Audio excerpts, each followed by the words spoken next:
Ashley, Nicole Brim, Morgan Duffy, hello, good morning from Salina, Kansas.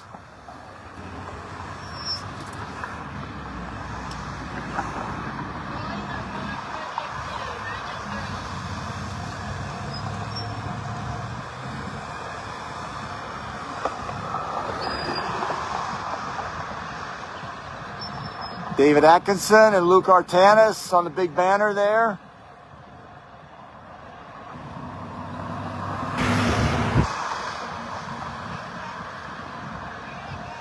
Michael Wicks, good morning.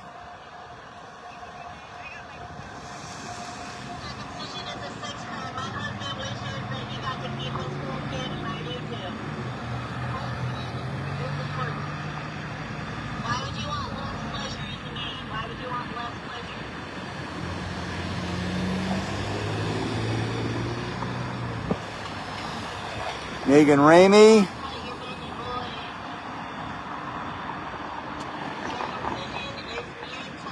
Catherine Franklin.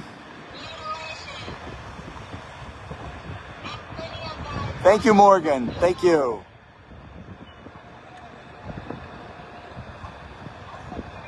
Here we are in Salina, Kansas, ladies and gentlemen.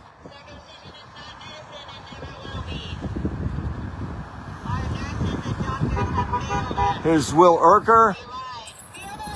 Will has been on the road with us for a few days. Will, I'm going to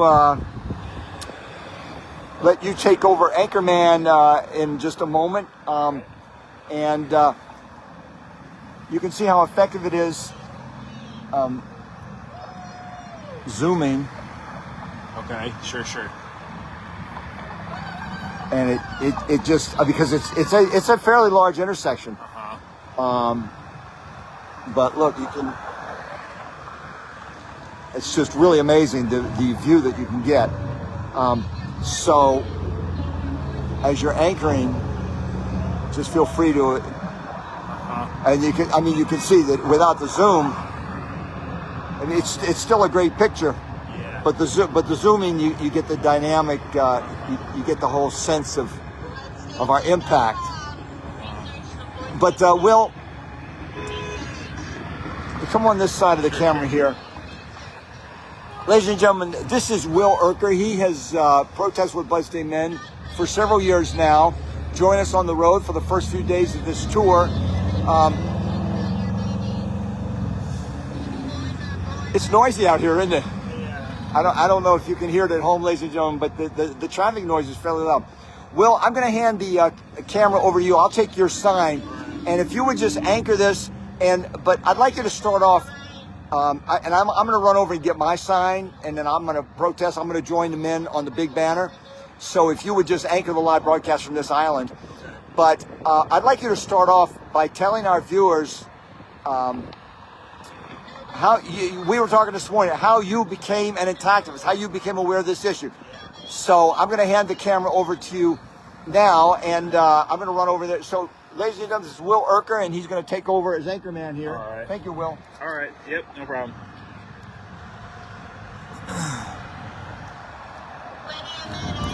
All right. This is Will Erker out here joining the Bloodstained Men and Friends for a street protest here in Salina, Kansas.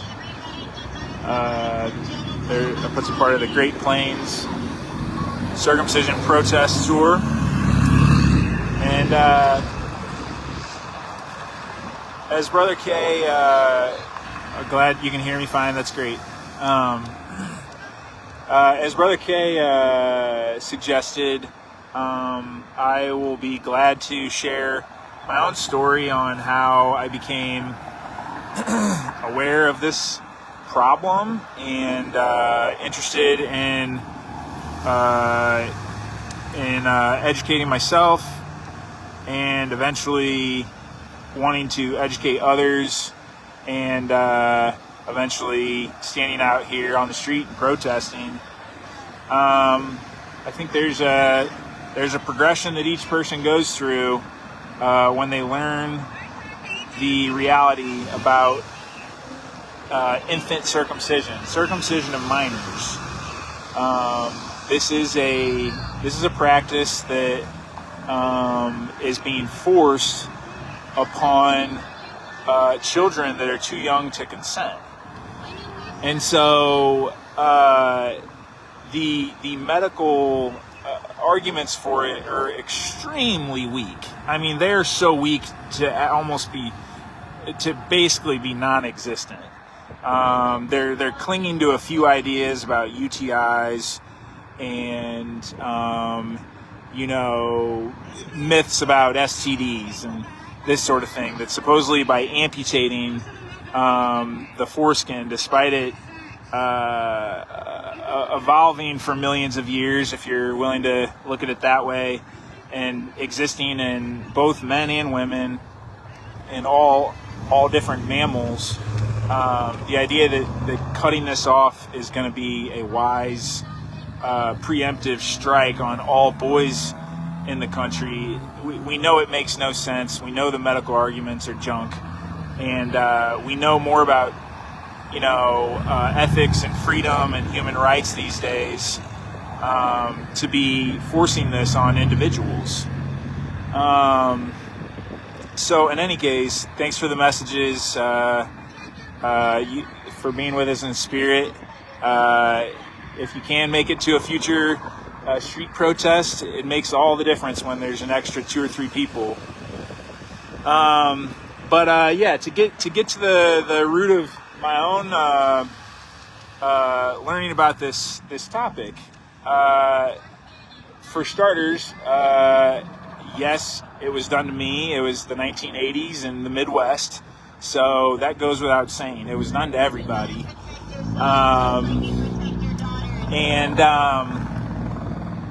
When I was in maybe 5th or 6th grade, the teacher at the school I was at mentioned it and said that this is something that used to be done in ancient Judea or Israel. It was acknowledged as something that had some sort of a link to our past of a cultural, religious significance, but it wasn't clear. The connection there was always very vague, and it was only mentioned this one time, and the teacher said that it back in the day it made it helped keep clean.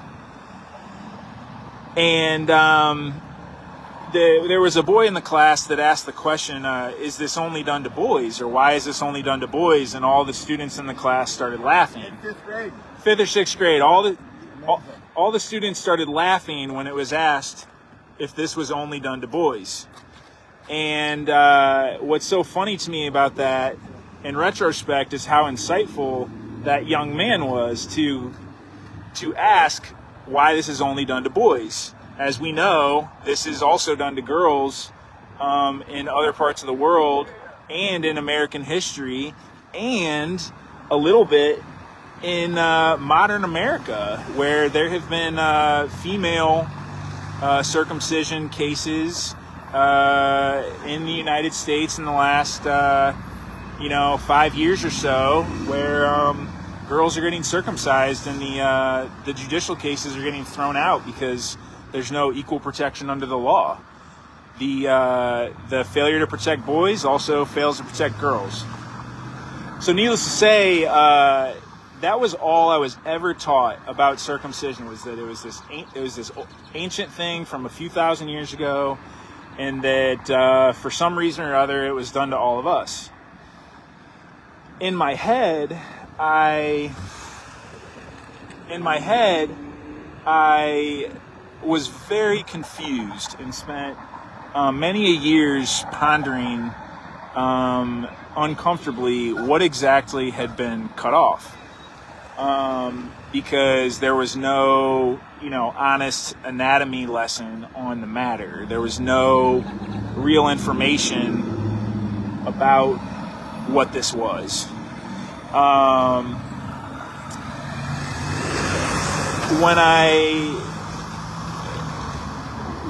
So I mostly kept it to myself, but it would only really come up after that as the subject of a joke. Everyone had total ignorance on, the real facts of the matter. Now, when I was at college, when I was in my university, or in my university town, I believe I just graduated. I met. Well, no, I should backtrack. When I was in college, I made friends with a few intact individuals, a few intact men.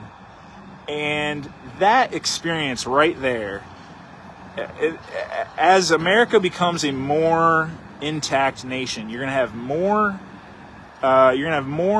cut, circumcised men that have intact friends. And that right there creates a juxtaposition that you can't really settle. You can't really resolve the fact that, you know, your friend has more parts of their genitals, and it's an aspect that you can't square. And so meeting other friends that were intact and realizing they were healthy, they were calm, cool individuals. That was the first thing that helped me reconsider, or just, you know, gain more insight into the situation. And then meeting some other friends who were just a little older, who had kids of their own and left them intact. And that was actually a Jewish family that had rejected circumcision in their own family, or for their own kids. They did not see the validity of the argument that this needs to be done to baby boys. And so that was another point for me that I think is sort of a critical piece of information before becoming involved in this movement, is that you meet people who haven't been cut or didn't do it to their kids. Here's our some protests coming around.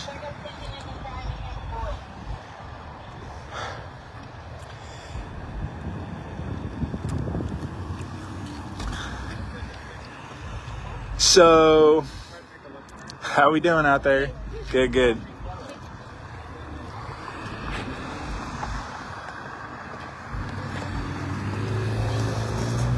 So, meeting individuals that had rejected the practice was a key point of awakening, and, you know, enabling for me to ask questions and get more information. And this sort of alien mystery around this strange subject started to become more real, and I started to understand what was lost, what exactly this was all about. Fast forward a little while, as I started to have my own questions and do my own research, I came to discover some interesting books on the subject, as well as some interesting websites. And one of the websites I encountered was called Global Survey of Circumcision Harm. Thank you for saying thank you all. Glad to have you all on this live here. Global Survey of Circumcisionharm.org. And this website, I think, is the best because it documents in full all of the known damage that has occurred throughout the world from the practice of circumcision. And that includes the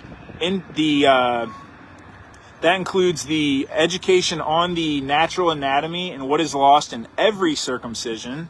Well, let's give our viewers a little tease. Okay. We're gonna wrap up this live on my personal page, and we're gonna go over to Bloodstained Men and continue the live over there. All right. So finish up there, and then okay. You're gonna anchor that live over there. Okay. But finish up there. I'll take it from there. I'll wrap this up here, and then we'll go to Bloodstained Men. Okay. All right. Sounds good. So I just wanted to finish this point about this, some of these books and this website that I found. Global Survey of Circumcision Harm very carefully detailed all of the basic information about what is being amputated.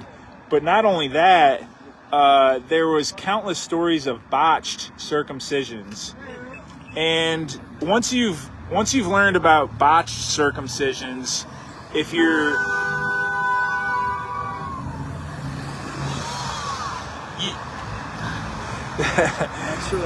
yeah, the horrors that I encountered are the real reason I'm out here.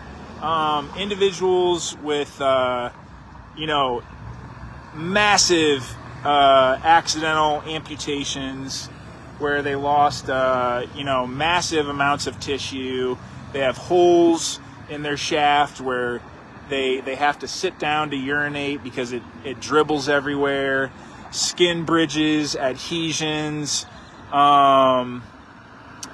bleeding when having an erection, completely unbelievable scarring and curvature, totally unbelievable botched outcomes. And once I saw those images with my own eyes, I knew I could not stand on the sidelines. Anyway, there's other things I want to add.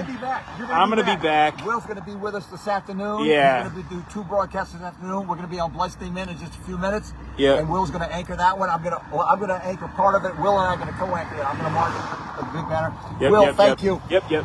So, ladies and gentlemen, that was Will Urker. Will Urker from St. Louis. He drove over to join Bloodstained Men on the front lines for the first 2 days of this. And Will, thank you. We will anchor together on the next broadcast, ladies and gentlemen.